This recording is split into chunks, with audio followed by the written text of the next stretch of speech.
провода, ток по рукам, телефон на все голоса говорит пока. Пора. И пальто на гвозде, шарф в рукаве и перчатки в карманах шепчут: подожди до утра, до утра.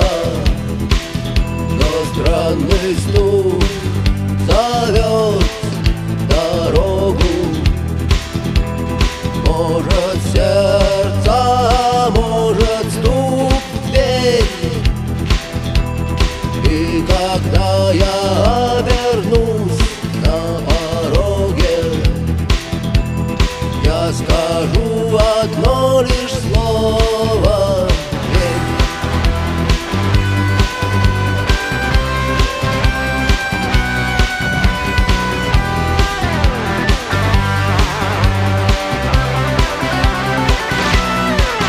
и опять на вокзал, и опять к поездам, и опять проводник выдаст белье и чай.